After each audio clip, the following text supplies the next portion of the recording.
What's up, everybody? Welcome to episode 31 of Buckets of Duckets. I am your host in Seattle, Chase Myers. Down there in Louisiana is my co-host, the one, Joshua Watts.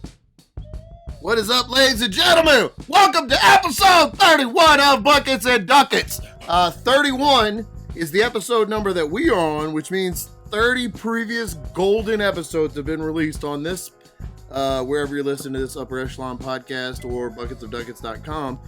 Or you could think of 31 as being 31 million votes that were just dumped out there out of nowhere for goddamn Joe Biden.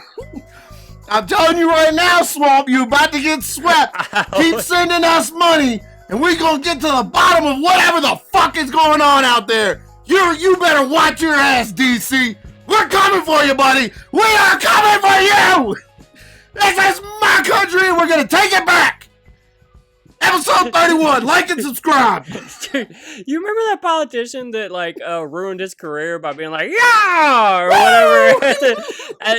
Same energy. You just gave the same energy. Bro, I always think, I'm like, man, we over it. They ain't no way. Me and Josh talk during the week. We never talk crazy conspiracies or politics or any of that. We talk regular shit, and the second the mic goes on, hey, 31 episodes. 31 is what's fucking this country. Bro, which I don't ever tell you is every week right before I plug in this microphone, I smoke a whole bunch of bath salts. Yeah, look, here's the thing though. You don't gotta tell me. I'm on the other side. I know you think you think you hide bath salts, but man, you can't hide bath salts, bro. It comes across. Look, I'm a normal dude. I would just be talking normal, and then I just 34 million votes, America. Yeah, are you a key witness for Giuliani right now? Is that what happened? Bruh, did you see that? Of course I saw it, dude. How else was that gonna go? I don't know who that's exactly who I thought would be saying they saw voter fraud. Like, the second she started talking, just like you said, the second she started talking, I went, hey, that's about right. It's about right. And then in the middle of that, Rudy Giuliani shits his pants. Did you hear that? Just takes a big old hot steamer in the middle of a fucking... That's how mad he was because of how this country's getting fucked. Giuliani's such a patriot at heart that he knows this country's getting butt fucked, and his own sphincter reactively loosens because it's so intrinsically tied with the heart of America that when America's getting butt fucked, the mayor of America's butthole just opens right up, and he shits right there in the middle of a press conference. Yep.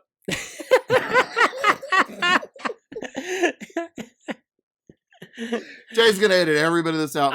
You're gonna have hear we started? episode 31. Yeah. Is this a podcast? What is this? What are we doing here? All right. Full. All right. Yeah.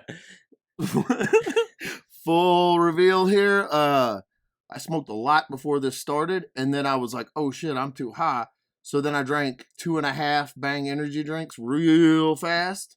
And now I'm in some kind of crazy in-between world where I'm high, but I'm real energetic about it, and it's not good. It's not good, dude. There's a reason that whenever you're real high, your body shuts down because it's like, hey, you got to calm. You're being real weird, dude. Don't get off your couch. Just be weird right here. Don't go do a podcast. Just so I can sit right here. Podcasts are forever. Don't go put your thoughts right now forever out for the world and the internet. Don't do that.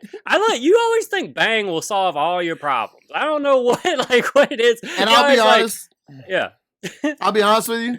So far, in the years I've drank Bang energy drinks, it has solved exactly 0 of my problems. It has only made every problem I've had worse. Every one of them. Like, oh man, I'm too tired to work out, but I really need to work out, so I'll drink this Bang. Now I have the energy to work out, but I can't stop shitting, so... Thanks, Bang. Either have the energy to work out and shit blood, or be tired and not work out. What are you going to do? Yeah, you should start just being tired and not working out, man. Just give it a shot. Just, Nah, dude. If I don't get my pump on, my heart stops. I saw you posting your fucking 70-pound kettlebell workouts. I see you out there influencing, just trying to get in the fitness community.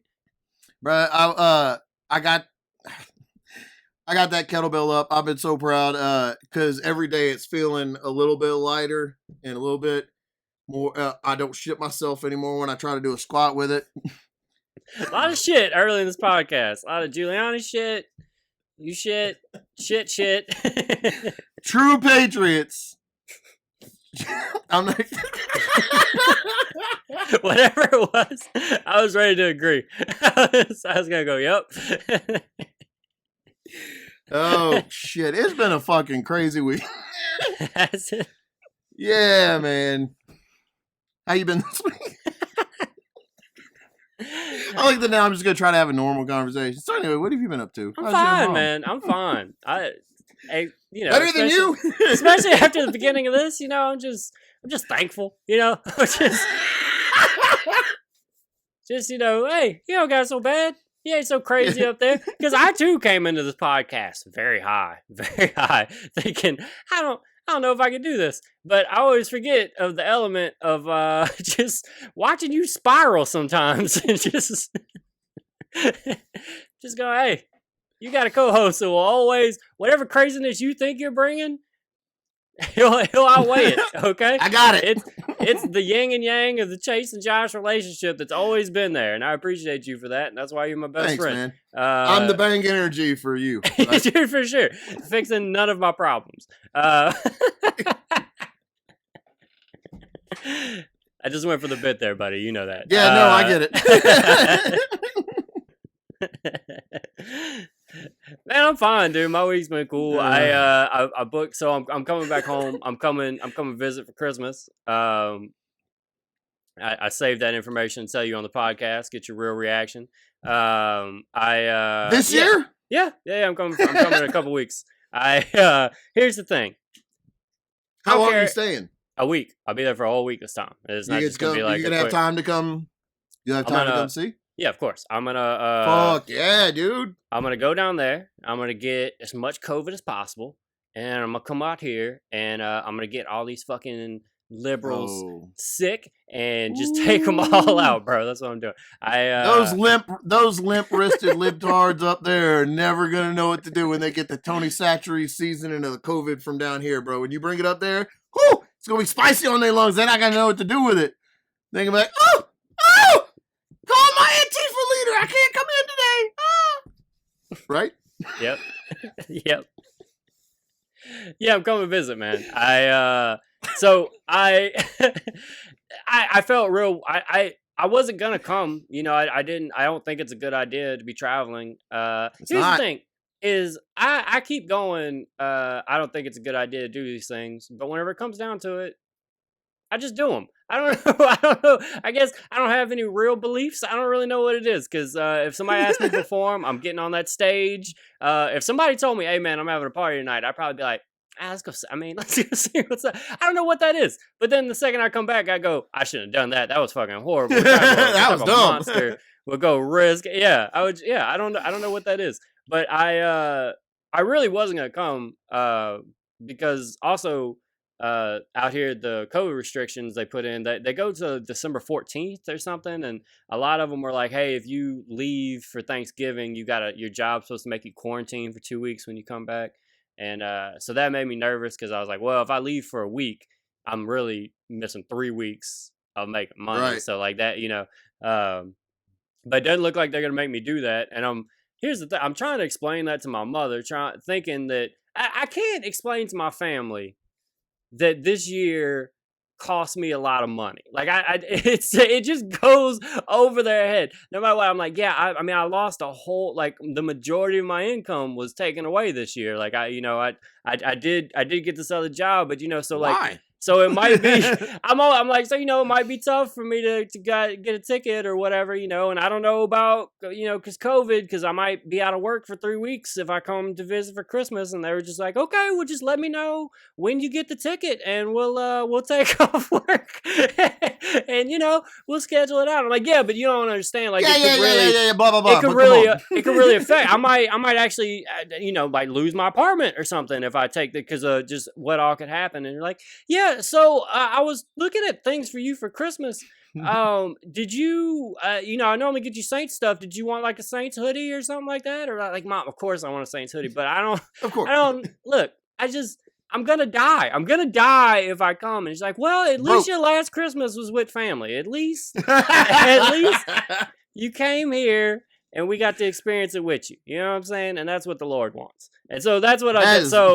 So after all of that, I just, next thing you know, I'm buying a plane ticket, and listen, I'm gonna go see everybody and just act like this is an okay thing to be doing. Act but like not everybody's gonna die.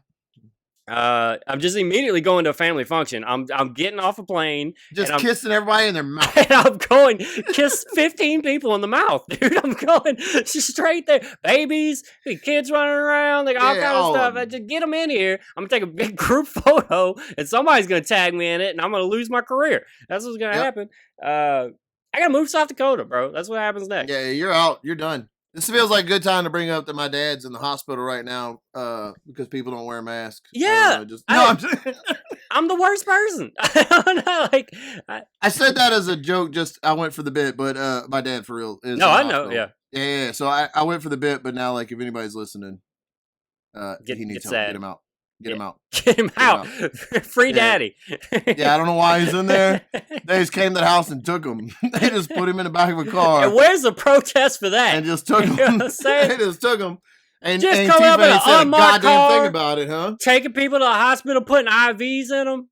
Yeah, bro. And guess what? Antifa, where's Black Lives Matter for my dad? How come my dad didn't get a Black Lives Matter Antifa, how come you're not looting that hospital? Antifa. Huh? Why are you not looting my daddy, Antifa? Steal my daddy back from me. You want to help me? Antifa! Help me! Help me, Antifa! I've been fighting your fight for years, dude. I've said so much shitty, snarky comments to Trump tweets. Y'all owe me. You owe me. I've made fun of conservatives for years. Right to their faces. And y'all just let my daddy stay in. Who knows what they're doing? They might be putting a 5G chip in him. That's probably what's happening. My dad's going to be 5G when he comes out the hospital. If I had to guess, dad's going to be a hotspot when he gets out. I'm going to walk right up. Hey, so what's your Wi-Fi password? What's the... Speaking of... So, Denham Springs is the town that we're from. Yes, it is. And a high school football coach just had to resign because he was having a relationship with a student. What? Did you hear about that?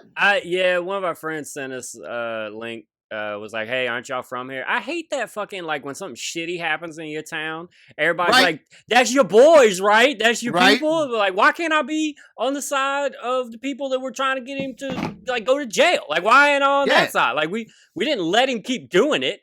What the fuck? The dude that was coming down into the tunnel that scared Hitler so bad he shot himself was from Denham Springs, Louisiana. Nobody brings that up. Not one person. Some teacher fucks a bunch of students all of a sudden. A teacher fucks a bunch of students all of a sudden. Like, hey, aren't you from there? You fucking weirdo. Aren't you from the city where teachers fuck kids? No, I'm not. I'm from Denham Springs, Louisiana, where that one coach just happened to be fucking that one student. All right? It's not a motto. It's not something the town lives by. It's just that one dude was fucking that one kid. It's an isolated incident. Probably. Doesn't mean. I don't want to go on record because it might come out. So I do remember one of the football coaches. It did freak me out whenever I had graduated. After I graduated high school, like a year or two later, I saw like football coach just at a bar, right, and was like totally hitting on people we went to school with, and I was like, I know it's like more okay now, but that doesn't seem right. It's creep. It's still it's still predatory. It's still. Yeah. Hey, you 18 yet, girl? Remember me? Remember me from molding your young mind? Yeah, that's it's not good, man. It's not good stuff. He's an assistant football coach. Oh, his last name is Love. How about that? About that? You couldn't write that, huh? True. Jokes just write themselves, huh? That's my real life's crazier than fiction, bro. That's my least favorite fucking tweet or post that people make. Sometimes they just share a headline that's kooky and are like, the jokes they just writing themselves, boy. There it is. That's it. I'm like, well, that's the tweet. Why don't you fucking tell me it? Why don't you tell me what the joke is, since it just wrote itself? I would love to see how you easily put A, B to C together. I would love to see that. I don't think you could do it, honestly. I got a Kelly Clarkson retweet. I just want to put that out there. She retweeted you? Kelly Clarkson's Twitter page retweeted me. I don't want to get on record as saying that Kelly's in love with me, but I do know that she's going through a divorce right now. Mm-hmm. And she just retweeted a tweet that I sent out. So adds up to me. It's probably going to be two. That sounds like A to B to C too. That divorce. Look. I tweeted out that I hate just saying the things I tweeted on here because nobody gives a shit about them on Twitter, much less when I'm talking about them. That's nonsense, bro. Get them tweets out there. Let the world hear it. I shared that on my bucket list, singing the duet of "You're the One That I Want" from Grease with Kelly Clarkson. I didn't know where that was going. Oh no, that's for real, Mom. No, I know that, but I know your love for Kelly Clarkson, and I didn't know what was about to come after. On my bucket list is smacking them sweet cheeks. I was like, whoa, like I almost stopped you. Like, whoa, calm down. I have a respectful, mutual love for Miss Clarkson and her talents and her smoking hot bod. And but so wait, you sing a duet? Go ahead, sing a duet of what? I tweeted out that my bucket list is to sing "You're the One That I Want" from Grease as a duet with Kelly Clarkson. And she retweeted it, and I deleted the tweet because it got a lot of response, and I didn't feel like answering everybody that yes, Grease is my favorite movie, and I do want to sing the song with Kelly Clarkson, I can also beat the shit out of you. And I didn't feel like explaining that to everybody on Twitter. His excuse I'm going with, what actually happened was I went to screenshot the tweet and deleted it. Fuck. Kelly Clarkson retweeted me, and I fucking deleted it. Bro. I tried to DM her. I was like, hey, I'm going to resend the tweet. I'm going to tweet it again. And then can you do it again? Since you love me, please, Kelly, because we're supposed to be together, Kelly. Come on, right? And then it just keeps progressively. We're gonna be together. I'm outside your door, Kelly. I'm outside your door. Okay, that's me with the boombox over my head, Kelly. I love you, Kelly. That's right. It's Grease. You're the one that I want. I have the leather outfit for you to wear. Get down here. Come on. Don't make me come up there to get you.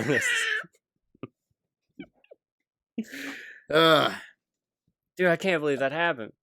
I was so upset. I went to screenshot it to be like, hey, everybody. And that's tragic. I have all right, so I have the new battery case, and it has a button that's a camera button. Explain yourself.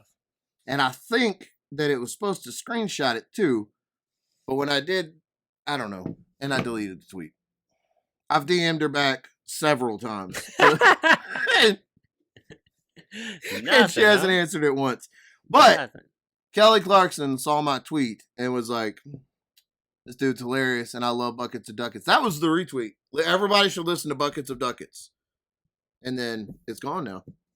But just trust me, that was what it was. Man, so we're going to get that Kelly Clarkson rush? We're going to get that Kelly Clarkson push in a second? There is nothing our show could benefit from more than having the Kelly Clarkson or Ellen DeGeneres crowd start listening to us. I really think we could pull them in. Dude, if that's not who we're talking to, who are we talking to here? I'll set the camera up right here by the door, and I'll just fucking dance in. Like, oh, dude, we'll fucking murder that. Are you kidding me? And then we also won't be... dude, you want me to be shitty to some people that are lower than me? I know. I'll go yell at my kids right now. I'll go tell them right now. Don't talk to me unless you got gum in your mouth. Your breath stinks, don't come in my office. Because Ellen DeGeneres was notoriously a terrible person, supposedly. Allegedly. Not anymore. She's better now. She said, my bad. She learned from her way. Oh, you didn't like the way I acted for 20 years? That's great. What? Well, this is the first. This is the first I'm hearing of such. Believe me, if I would have known for 20 years that I was a complete asshole to each and every person that I So came in you mean to contact tell with. me? You mean to tell me interns don't enjoy having donuts smashed in their faces? I find that very hard to believe. It's a hilarious joke. We all laughed, right? Or it Were was we just all me that laughing? laughed?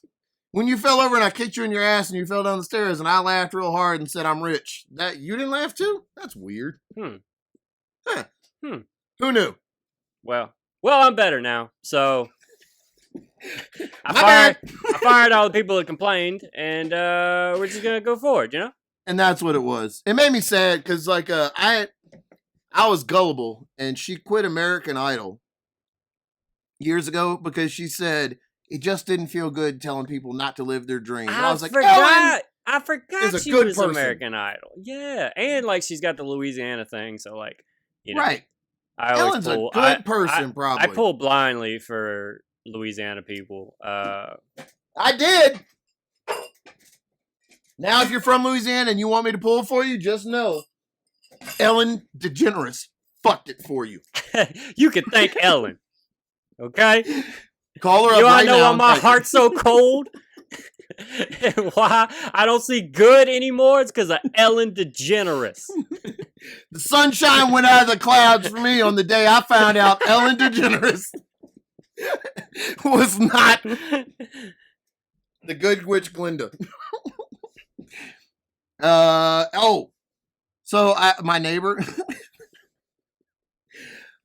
is selling, he sells and trains what he calls certified drug sniffing dogs. Who certifies Him. He's a dog trainer them? All right. that certifies these drug sniffing dogs. Okay. And he sells them online as Seems like, certified police trained drug sniffing dogs. Seems like a very specific clientele. I mean, isn't it just the police? Because Yeah. if you're a regular person and you buy one just to have one, who gives a fuck? You could be a regular person and have your dog barking at my bag all day. Nothing happens. Like, I'm gonna be honest with you, I never even thought. That's a solid point. Never thought about it. The only thing I thought of was, well, if they're drug sniffing dogs, either he's lying or the fence in my backyard is somehow smell proof. Because them fucking dogs have never We once know- barked at me. we know it's not that. The rest of your neighborhood hates your smoke. So if those dogs are the only ones that can't smell it, he's getting over on people. You charge more for a drug sniffing dog? My wife. I think he sells them to police departments and or he trains for them. But He might be also, a hero, man. This might be. He also sells them. This might be. He's got these dogs that aren't really drug sniffing dogs, and he's selling them to the cops because he does drugs too, and he's hooking us all up. It might be. You know him.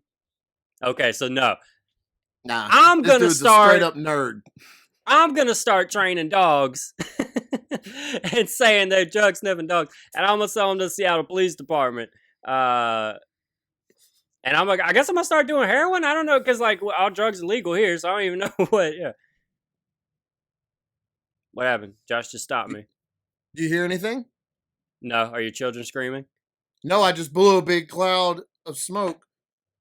Windows open. That Y'all dog some ain't fake shit. ass drug dogs, bro. Y'all That ain't dog shit. ain't shit. My wife and Michelle even joked with me and said, "Are they really drug dogs? Because are they gonna find anybody who smells more like weed?" And I was like, "Yeah, right. Them dogs have run up to me. I've pet them. They ain't never said shit." I think he's lying, but I also don't know. Like, I hope. All right, I hope here's this a ends up biting him in the ass at some point. I hope that he sells a bunch of dogs that aren't really drug sniffing dogs to the I cops think. and gets arrested for it. All right, so I think it's a lie because he's played on this dude is Also, that he's probably just crazy. Yeah. well, he's made a whole bunch of I think he's just a liar who likes attention because he claimed that they were going to tear. There's He a lot claimed of they were going those. to tear his pool out of the neighborhood if he didn't raise his money, and then the neighborhood helped him raise like almost $1,000, and then his pool is still there. And now he also has a brand new dog that's like a $1,000 purebred dog, and it's like this is another scheme, dude. He's trying to swindle people, bro. That's his what this kids' is. bikes were stolen, and so people like donated or gave him bikes, and now his kids are riding bikes that aren't those bikes that were donated. Like, oh, dude, he's got a bunch of passports in his like in his dresser drawer, and he's like whatever name he's going by right now, that's not even it. Like, dude, he's ditched town so many different times. It's just keep tabs on that dude. We're gonna get a story out of him. One day he's gonna flee that neighborhood and he'll be like, "Yo, a fucking spy lived next to me. I don't know what to."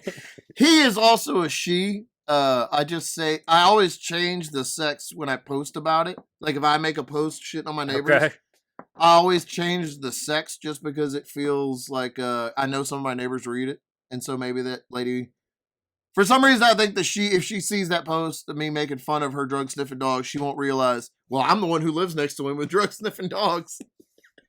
Because I said man, and she's like, well, clearly I'm not a man, so he's not me. Said he, so he's got another name side that's selling drug sniffing dogs too, I guess. What a small world. They always say once you start training drug sniffing dogs, you always run into other drug sniffing dogs. You'd be shocked. You'd be shocked how often. How many narc-ass, cheese-eating rats they are out here. I've just been throwing cheese over the fence now, dude. Here you go, you fucking rat. Like that, you fucking rat.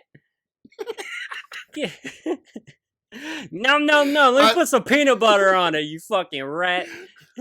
I threw a chef's hat. Don't tell on me for littering, okay? It's your food, you goddamn rat. I threw a chef's hat over the fence and said, "Make me some spaghetti ratatouille, you dumb son of a bitch." What you good at? Spaghetti and ratting. That's the only two things you're good at. You make a spicy meatball and you can tell on somebody. It's Christmas time, so have you got? Are you thrilled to be having this Die Hard Christmas movie discussion with everybody? Oh, the Die Hard thing. I mean, man, whatever. That's how I feel about it. Happens. It happened at Christmas. I don't. Okay. I don't understand the war on that one, but I don't give a shit. While we talk about Die Hard, this is what I do give a shit about. Bruce Willis has he did a fucking AutoZone like Die Hard commercial, like where he's reenacting scenes from Die Hard, because he needs a new Die Hard battery. And bro, do you know how long Die Hard has been pitching to Bruce Willis to do a Die Hard battery commercial? It has to be 30 years. It's over. It's over for Bruce Willis. This has to be the last thing. He must need it for him to finally sell out, to hold out for 30 years of doing a Die Hard commercial, and then to now in 2020, now do one. It's over. It's over for Bruce Willis, bro. I might be doing better than Bruce Willis. Fuck. At least 20 years since the last good Die Hard movie. And you know when he called the people at Die Hard back, it was like, hey, you remember in 1989 when they asked me to do a commercial? I want to do it now. And the guy was like, I'm ready. It's fucking Bruce Willis. He says he wants to do a commercial. Calling us? What the fuck is it? What? For a movie called Die Hard? And like, yeah, you don't know Die Hard? The guy, no, I'm 23. I've never heard of it. What is it? Did you ever have all right. So this might be very telling of my personality, but the only thing, when I think of Die Hard, I never think of it being a Christmas movie or not, because I don't give a shit. That's an action movie. I have put myself in the Die Hard scenario in my head a billion times. What if somebody locks all these doors and tells us to get on the ground? The most normal one I would have is I would be bored in church, and I'd be like, what if a whole bunch of fucking terrorists just ran in this church right now? Drop from and the then ceiling. In my head, I'm like, oh, dude. In my head, I'm like, they'd rappel down. They'd probably shoot the preacher because he didn't ever shut the fuck up. So he's going right out the gate, right? He's going to meet Jesus immediately. Get his mouthy ass out of here. Probably punch his dumb wife because she's all uppity and in everybody's face about everything. And then while they're doing that, I duck down behind the counter and I take a hymn book and I bite the corner off and I sharpen it real sharp and I throw it in his neck and it hits his jugular. Like I've got a whole scenario like planned out in my head. And I'm like, and then I'll flip up into the ceiling grate and they'll be like, what the fuck was that? And I'll be crawling through the ceiling. My church is like a single wide trailer in Denham. And I'm like, and I'm flipping off the balcony and dropping 12 stories with a sword. It's just all going through my head. And then I realize, oh no, I gotta go back and save them. Nope. Then I realize, well, then I get up on the roof of the church and realize I'm safe, but they're not. And I'm like, well, looks like Jesus doesn't save, but I do. And then I jump back in.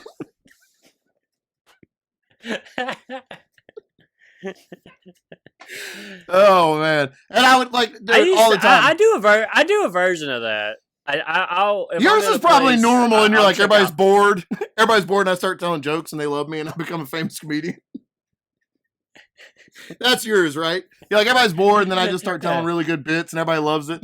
Well, if I get taken hostage, I'll just charm my way out of it. You know what I'm saying? I say, hey, buddy, why don't you take these handcuffs off me so I can do a little physical comedy? All right, I got Hey, you ever tried to buy donuts and had your card declined?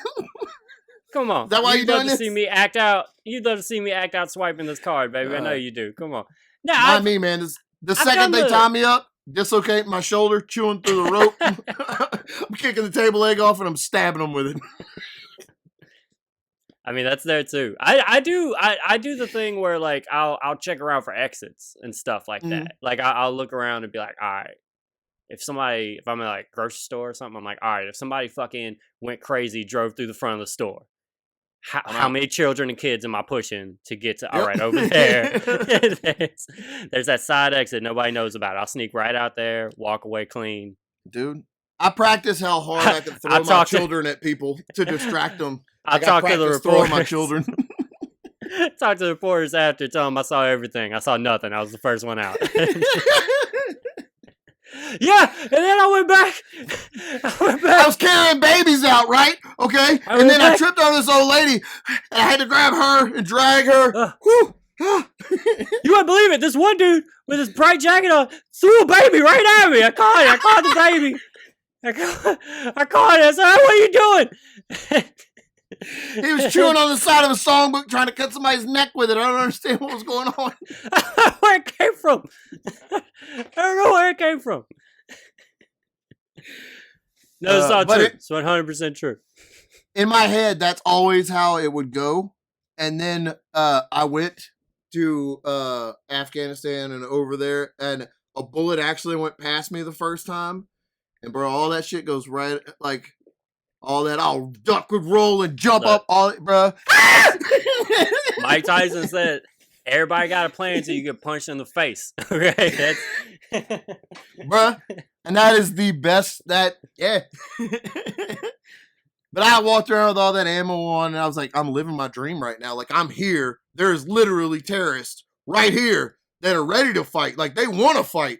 It's not, and then a bullet goes by, I'm like, I want to go home. Get my mom on the phone. I didn't want this after all. Nah, dude, I didn't sign up for this. Nah, like, this is actually exactly what you signed up for. This is exactly, you went to like a year and a half of school for this exact scenario, so this is what you signed up for. When you signed, you said, you can shoot a bullet past my head right now. I don't give a fuck. And that's what you said when you signed. I remember. Look, here's the video of you saying it. I save everybody's life right now. I don't even know why you signed up all these other people. All you need is me. They just gonna be in the way. Did I ever tell you what I used to always tell people when they would ask me why I joined the Air Force? Have I ever told you about that? Something about killing people or something like that, I think you said. My instructors in the police academy would always ask, they'd line you up at attention, and then just to pass time while you're waiting for class or, whatever, they walk down the line and ask each person why they joined. And all them fucking nerds are like, 'cause I want college or I want to do something good. And then they'd always get made fun of. And my instructor was, I really wanted to impress him. I wanted him to think I was a badass. Like, I wanted him to think I was tough. So whenever he asked me, why'd you join the Air Force? As loud as I could, I said, 'cause I want to kill people and break their shit. And he thought kill people and break their shit was the best excuse to join. So he used to take me like his little pet monkey. He would just take me to other classes and be like, tell them why you joined. And I would just scream at strangers in Texas. To Oh, kill me would break their shit! You fucking nerds! And he'd be like, why'd you join college? Ha! You bitch! Listen to this. Do it, monkey, dance! Listen. He'd shoot at my feet. Do it! I had an instructor in the police academy that told me, he said, his name was Sergeant Farrell, and he told me I would never graduate, I would never amount to anything in the military, and that I would be one of the first people to drop out of the class. Mm-hmm. And when I graduated the class, I asked him to be the one to pin my badge on, my cop badge. This is a real fuck you because you said I wouldn't make it. Right. Makes Turns sense. out he was proud, like it was a whole tough instructor thing, but whenever I put my badge on, instead of pinning it to my shirt, he pinned it to my chest.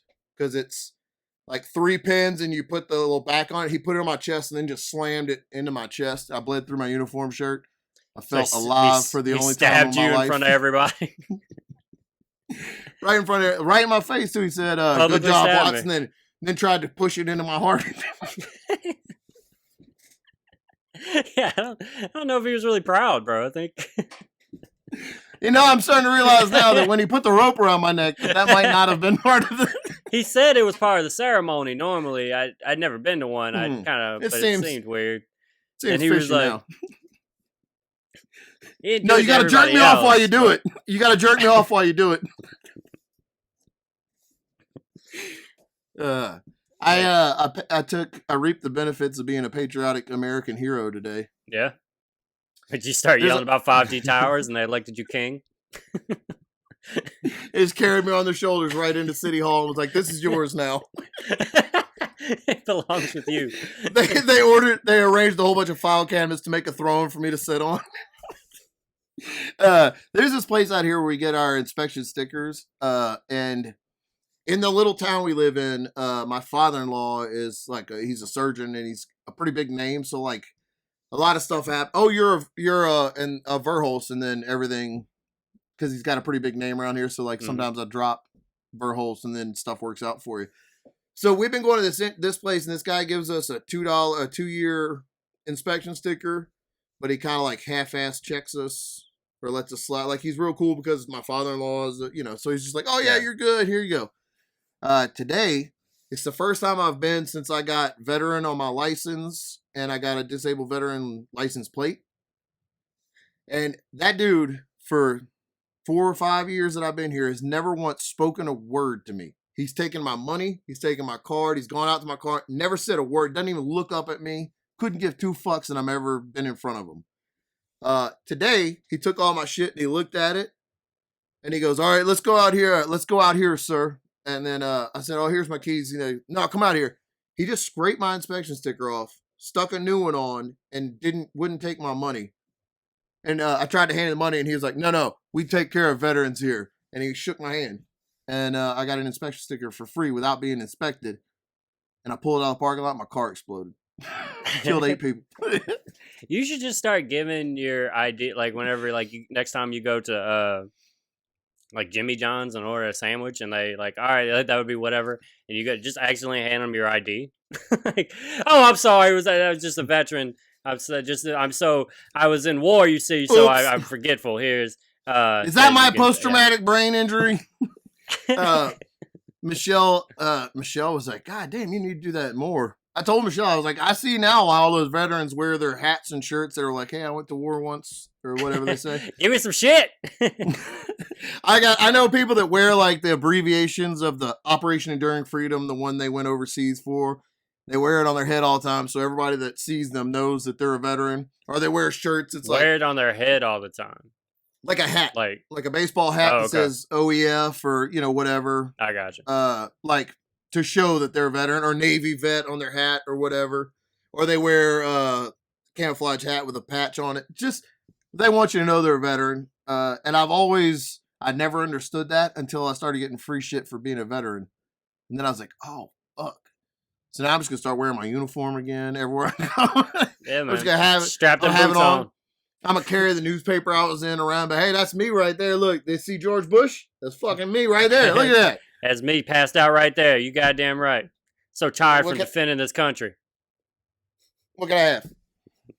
But it was really Yeah, cool. good luck to you, man. I bet that works out. It'll work. It'll be fine. Yeah. Southern Louisiana, it'll probably work out great. For sure. Dude, the inspection guy I used to go to, you don't have to get inspection stickers here in Washington, but the one that I used to go to, he would literally like, all right, turn your lights on, bow, bow. All right, turn your car off, back on, bow, bow. All right, blinker, cool, get the fuck out. Like, it was like the quickest. That's what he would normally do, and this time he didn't even do that. So you don't have, I think, is Louisiana the only state that still does them? Seems like it. I mean, they call them tabs here instead of tags, which drives me crazy. But I don't like that. Yeah, it's all on their license, like on the. Y'all ain't gonna change me. You're not gonna change me. You're not gonna change who I am. It's all on the license plate, like all that information. It's not stuck on the front windshield where they can give you a $90 ticket because you're 2 months late for make sure your horn works or whatever. Right. Yeah, I'm real lazy and will put off like easy shit for the longest time, and that was the thing that would always get. I've probably gotten like 3 inspection sticker tickets in my life, I got one, and then like 3 months later got another one because I still didn't go fix it. And whenever the cop pulled me over, he was like, "You hadn't got a ticket for this?" I was like, "Yeah, I got a ticket a couple months ago." He was like, "Why haven't you fixed it?" And I'm like, "I was just so broke, just so broke." The ticket's like $90. Yeah, and he's like, "Well, here's 90 more bucks." The inspection sticker is 20, and he goes, "Well, it seems like the only way to make you learn is make you pay." And he's like, I was like, "Oh, cool, man, thanks. Really helped out here, made a difference. I'll tell my children about the compassion you showed me that one day that made me learn that even if I don't have $20, I should pay $90 to be able to pay $20 in the future. Thank you." Thank you, officer, for what you did. I want to avoid. Really, I could have done it. I do put, for whatever reason, easy shit like that, I put off. I'll just put it off forever. As referenced in the story told a couple episodes ago where we got pulled over and Chase was like, "Oh, yeah, by the way, my inspection sticker's out. I don't have insurance." Oh, yeah. Yeah, right. Yeah. There's a dead body in the trunk. I want to avoid running into police at such a level that I keep inspection stickers up, all my shit up to date and current. So y'all ain't gonna get me for shit, except for being Antifa. Bro, fuck. We gotta end the podcast now. Whole show's over. Delete the page. It's all gone. Did you see what happened to the Saints last week with playing the Broncos? Drew Brees is dead. Yeah, Drew died. But he shit his soul. He got hit so hard he shit his soul out. Right? He's my Jesus though, and I believe he'll rise after the 3rd week and he'll be back. But so more so, what happened to the Broncos in that game with COVID? Mm-mm. So Drew he got hurt a couple weeks ago. That motherfucker cracked 11 ribs and has a punctured lung. He's 41 years old. Yeah, bro, it's because you're too fucking old. He's 41. I love this man to death. I love this man to death. I've spent as many Sundays with him as I have with my own father. Okay, I was heartbroken earlier this year whenever he launched into his whole the flag whatever thing. And I was going to ask you about that. And I love him because he listened to other people and took in experiences that weren't his and formed a new opinion based off the new things that he found. And he's the type of dude that'll do that. He's a hard worker, all those things. He was having a great season statistically before he got hurt. For an old man. He was moving. He really was. He was 18 touchdowns, 3 picks, a good yardage to team. We only lost 2 games. Everything is good. But I don't now want to see him try to come back from if he can come back healthy and finish this year, okay. But this needs to be it. Because I don't want it to be sad. It can't be like I don't want to watch it be like everybody pushing him out the door. Like even before he just destroyed every rib he has, he was still playing well. So like let's just go out, man. If you can come back at the end of this year, get in the playoffs, that's a cool story. But that needs to be it. That needs to be if you don't get to come back this year, you need to just retire because I can't handle it, dude. I don't want to watch scared for your life. So yeah. No, that's so funny because I have a very similar situation this week. Yeah, and so we're playing the Broncos last week, and one of their quarterbacks, not their starting quarterback, just one of their quarterbacks got COVID, right? And the NFL does this, like the contact tracing thing where they like wear rings and shit, and it like tracks where they are, and it lets people know like when they're like if you're within 6 feet, your ring like vibrates and stuff like that, and so they can like look up who was around this person that had COVID and then go from that, right? And so yeah, that's what the NFL's doing. What the fuck is going on in the rest of the world? Why isn't there some version of that for, you know, my warehouse job? I'll tell you why. Because the United States Constitution tracking me. I can tell you why. You're right. The mark of the beast. I totally forget that people lose their goddamn mind over. Yeah, it would be. Could you imagine it, me, bro? Oh, if they told you, could you imagine that? You have to wear a ring that'll tell you if you're... No, people would lose their fucking mind. Apple just did that whatever notification where like they let you know if you're in like a high COVID situation or what. I don't know exactly. No! Yeah, I saw people freaking out about that too. Like, yeah, dude, there's no way. Hey, put this ring on, download this app. There's no way. Have you seen all the stupid TikToks that people have been making about like if all dramatic where like if you don't take the vaccine they're gonna be murdered and they're acting out like the government's taking? Yeah, where is that? People's imaginations are unbelievable. Like people want to be oppressed, so that's how you can tell they've never had anything real happen to them because they can't wait to act it out on video on TikTok. Do you realize if you don't get the vaccine you'll be killed? Yes. And then at the end, oh man, fuck off. Yeah. Anyway, so you try to put rings on people that would actually help stop the spread of the pandemic and save hundreds of thousands, if not millions of lives. And nah, dude, no freedoms. So they realized that the people that were exposed to him at the time were the other quarterbacks. You know, like that. So there's 3 other quarterbacks. They whenever they go, I guess they were on the. I might be missing some of this, but like I'm guessing the way they got to this was they looked at the footage of them at their facility and saw that when that dude had COVID, those guys were next to him without a mask, and so all 4 quarterbacks for the Denver Broncos were marked ineligible and had to quarantine until they could play. So the Saints played against a team with no quarterback, and I didn't give a fuck. We beat the shit out of your COVID-having quarterback-less asses. It was fucking amazing. They called up. This is what they did. So there's a dude on their practice squad who is a wide receiver now, but in college he played quarterback some. He didn't even fit. He played quarterback for like 3 years, and his senior year he changed to wide receiver. And so they made that dude who hasn't played college quarterback in however many years. You got this right. They threw him in there, and we just destroyed this man, bro. I feel so bad for it. That's tough for him. Fuck them. I don't give a shit. Like I get that W, baby. I don't care. Whatever it takes. 9-2, number 1 seed as we speak right now. And yeah, and so dude, it was the greatest game. I just enjoyed it because I just knew they can't do shit. They literally completed 1 pass.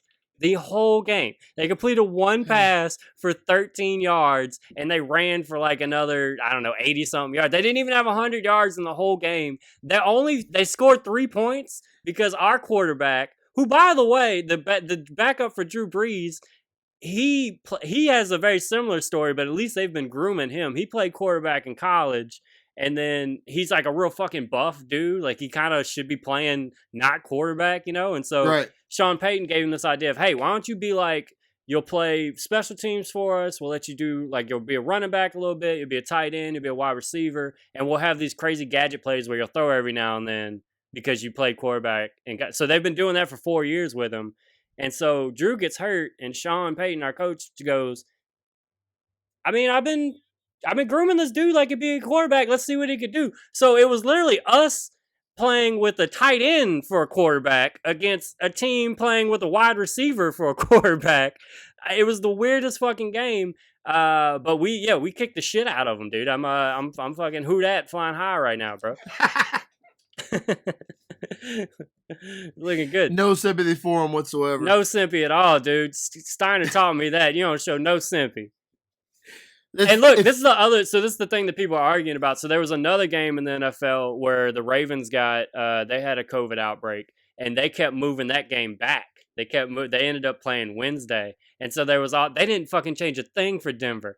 And so there was this whole like, well, what the fuck? Why are the Ravens getting the? And it turned out it's one of those things that people keep talking about without looking into or whatever. Like they're just like, oh, they're showing preferential treatment, and they must have just known the Saints are gonna kick shit out of Denver anyway because we should have beat them anyway. Right. And so they're like, why would we move them for you? But really, what it is that dude for the Broncos was the only guy that had COVID. They tested everybody else, and nobody else had it, and they continued to test after that. So there was nobody else with COVID. So they were like, nah, you guys are fine. Like, just because you don't have a quote. I mean, the dudes that have it are gone. Everybody else is fine. You go, okay. But the Ravens, like, every day, it was like 3 new people got it, 2 new people got it, 5 new people got it. So they kept moving theirs. But it became this, like, crazy hot button thing where they're like, oh, fucking move heaven and earth for the Ravens and Steelers and shit. And it's like, nobody knows shit. Nobody cares about the Broncos. Yeah. Also, who gives a fuck? We beat the dog shit out of them.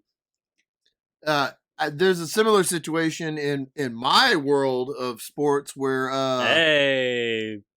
Sting re-debuted on AEW this week Wednesday, and 61-year-old Sting, he's 61 now. 61. I thought he was still late 50s. I didn't know he was 61 now. 61. One of my all-time favorite wrestlers ever. I lost my shit to see him come back out. Like, there's Sting toys. Literally, I could reach out. They're everywhere. I fucking love them. One of the first times I went to your house, I was not like a big wrestling fan. I had very little knowledge at that time. And you told me, you were like, yeah, I got that. I forget even what it is. It's like a pillow or something, or it's like a big doll. And you're like, yeah, wrestling buddy. Yeah, you're like, that doll was signed by Sting. And in my head, I was thinking like the singer. And I was like, who gives a fuck? I don't give a fuck. Hey, fucking dude from the police fucking signed that weird toy. I don't give. Okay. Now he knows, though. I do know now. Hey, you could give me something. I understand. I'm apologizing for my. I know wrestling now, but at the time it was just something I only knew Hogan and Macho Man and kind of stuff like that, like The Rock and Stone Cold. Sting. I know it sounds crazy, but really to outside people, his name didn't really cross over to just. Like, I don't even consider that. Yeah, I don't consider that. I'm so entrenched and have been watching wrestling for so long that the thought, like, I remember when it happened, and it's 2 foam fingers that I have. There's foam fingers from a wrestling show at in Biloxi in 92, 91. Anyway, it's a foam finger, and they're both autographed by Sting. And I remember you giving me this weird look when I told you, and I was like, Sting, what the fuck are you? What was wrong with you? What are you not hearing? When you tried to explain it to me, I know Sting. I know the police. I listened to him. Never crossed my mind. Of course I'm at the wrestler Sting. Why would I be talking about the musician Sting? I don't talk about the musician Sting. And then, like, any time, and then I've looked back on my life and how many times something like that has happened where I've just talked about wrestling. People have no fucking idea what I'm talking about. And then I get mad. I'm like, oh, you don't watch wrestling? You're some 25-year-old with a happy life? Fuck you. Wrestling's this weird thing where it is a big community. It, like, you watch wrestling every week and you're like, you know, before everything, you're like, man, this is an arena of 20,000 people. Oh, WrestleMania, there's 100,000 people here. The WWE Network, it has 2 million subscribers or whatever. Yep. But for whatever reason, when you walk out into the world, you don't fucking run into none of them people. Like, they're nowhere. Like, nah, dude. I had to, like, eventually just make a rule of, like, no wrestling references on my stand-up because just nobody got it. Like, nobody, like, they'd get the occasional Ric Flair thing, but, like, other, you know, and they just know he's the cool old guy, really. Like, that's, but yeah. Bro, that was it. I know. Just call Ric Flair just the cool old guy. It's like, I know. Yeah. Anybody's just it being in the universe is a knife in my heart. Right. God damn. But it's so weird because it's really popular. It's really popular. It's like there's so many fans of it, but just out in the world, you don't ever run into people to talk about it. It's not like It's not like a popular TV show where everybody's kind of watching it and you can just or football. You can randomly start talking about Breaking Bad or whatever. Like you can't talk about Survivor Series from a couple weeks ago. Like To me, you can't. Yeah. You want to talk about it? But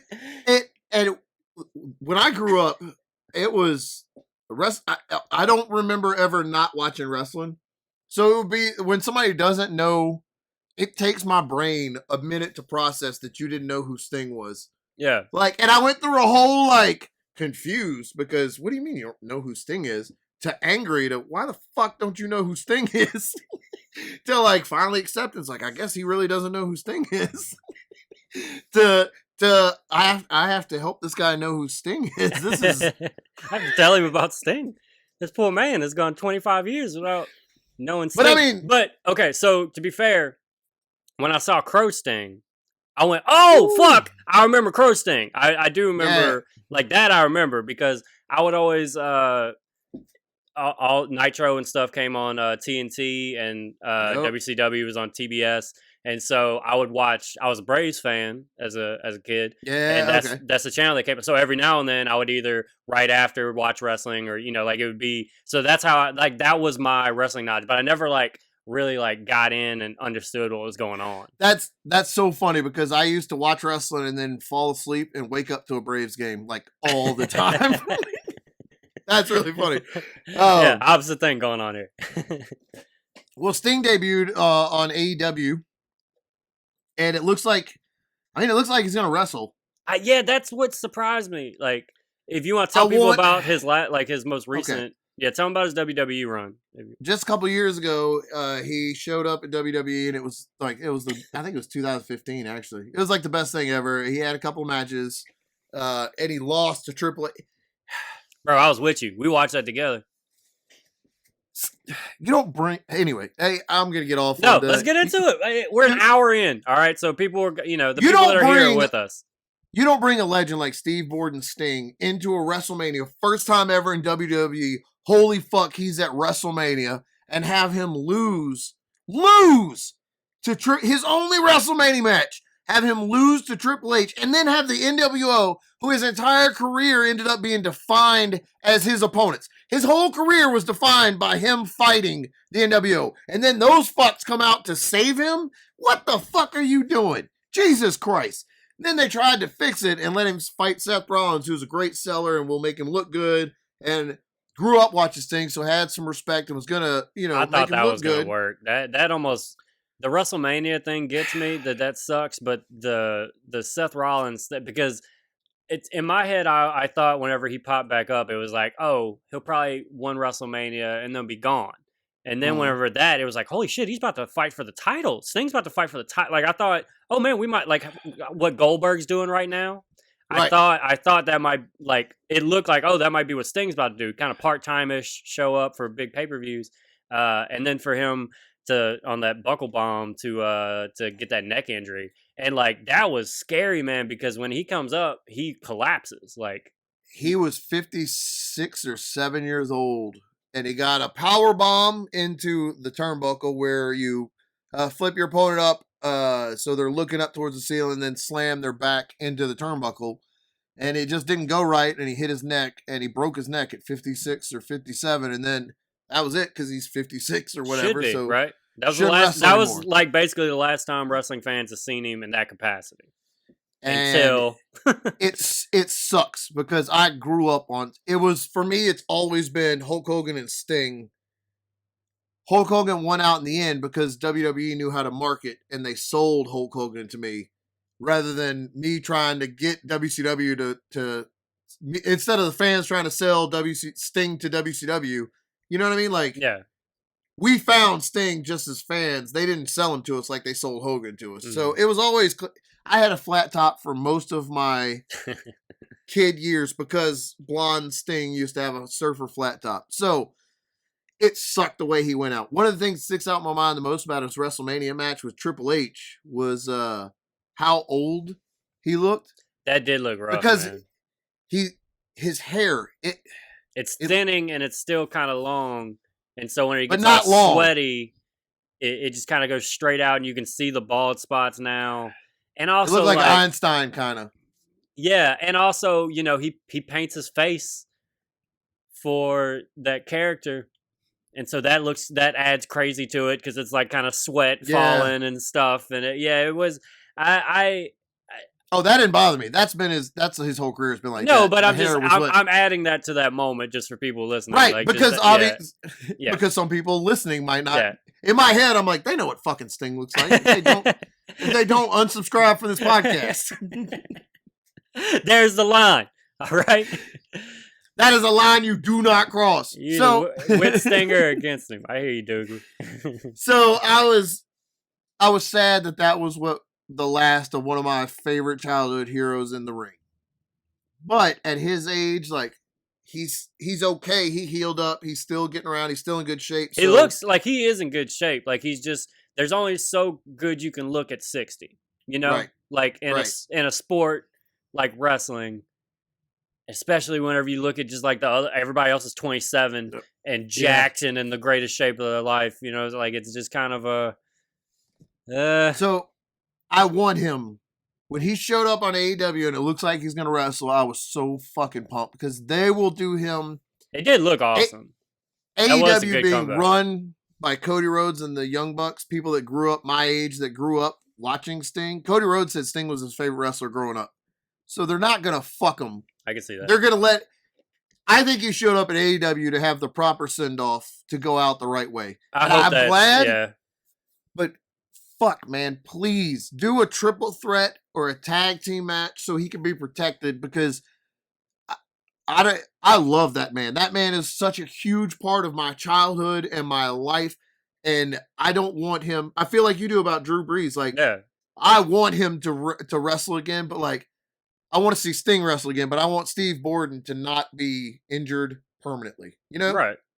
And especially just with the way it ended in WWE, with just like whenever you went out where you collapsed in the middle of the ring, like that, like, ooh, that's tough, man. But he did look good, dude. He fucking looked good on that AEW thing where he just popped up, and I thought it was a good debut. Like, they really sold it.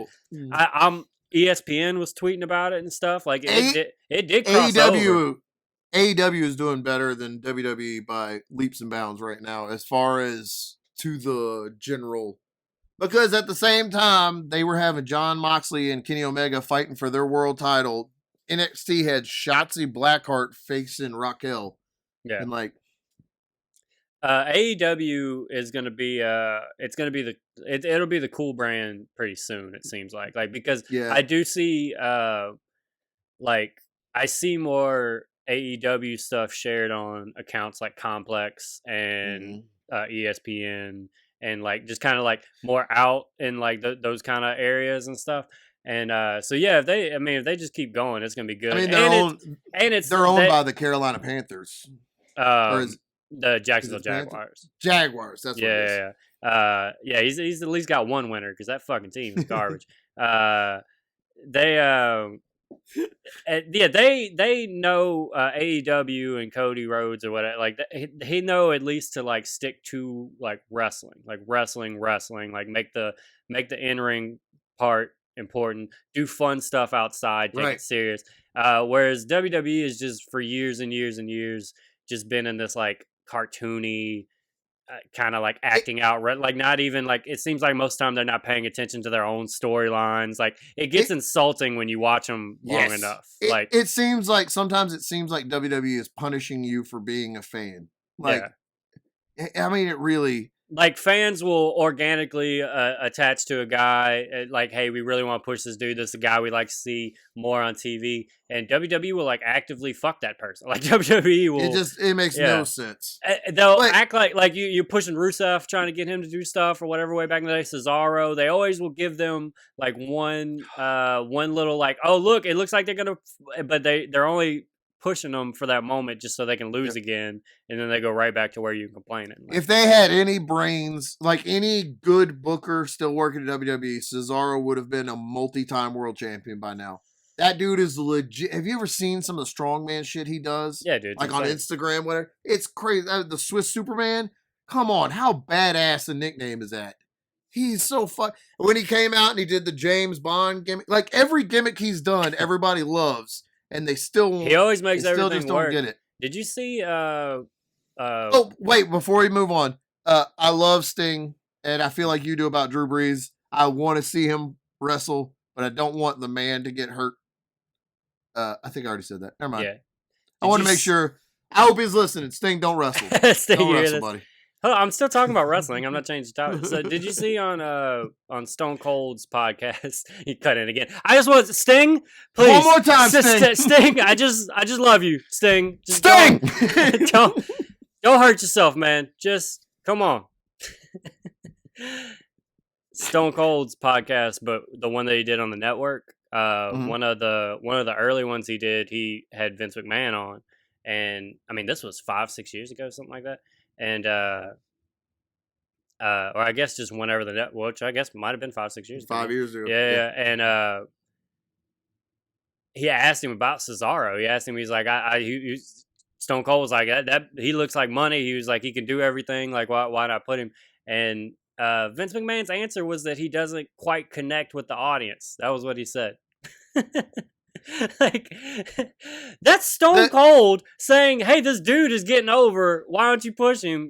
I see something in him, I'm goddamn Stone Cold. And the dude's going, I mean, I know that organically there suddenly became a Cesaro section that showed up that we didn't even start, but a whole section of the crowd would just bring Cesaro signs that said Cesaro section. Yeah, and not handed out, just a whole crowd randomly. He's not connecting with anybody. Yeah, WWE just made me. That's why I was so whenever I did finally start like, hey, I'm gonna watch all these old wrestling stuff and like learn about it and like piece together the little stuff that I did know from childhood and all that. I mean, I was also actively watching it like weekly for those years. And now I really don't. I watch a couple pay-per-views a year. I'll read some stuff when big things happen, but like WWE made it to where it's like it's really difficult to watch it week in, week out for a long time like that. Like it becomes like where you're like, dude, fuck you. Like, are you just gonna keep just making the wrong decision or not caring about the audiences and stuff? You would be hard pressed to find a bigger wrestling fan than me. I've lived it, breathed it. I love every second of it.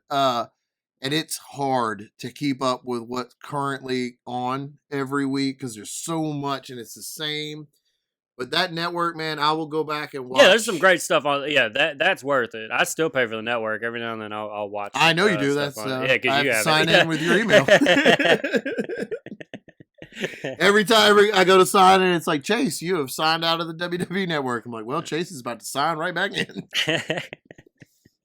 And then like you know, and part of that you kind of go like, well, I'm in my 30s, maybe it's not for me, but then you see stuff like AEW and you go, no, look, because this is targeted at like, it's still for me. Yeah, it's still you watch Lucha Underground, you watch anything in New Japan, you watch those and you go like, oh, this isn't cartoony for kids, this is taken seriously real, here. yeah. Like so yeah, it's that argument. It doesn't even make sense either. Just do a better job, WWE. Like I know that it doesn't matter. You're gonna make $1 bazillion no matter what you put. Like the machine is too big now to like for anything to really affect. Because they've shown for years if we could do whatever the fuck we want and we'll just keep getting better. Like they laid off all those wrestlers during the pandemic and staff members, people. They laid off Briscoe, who'd been there for 40-something years. They laid off all these people and still had record profits this year. Dude, yeah. They didn't have to lay off anybody.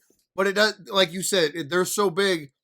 Sometimes when you say wrestling, some people think WWE, and that's it. That's what they picture.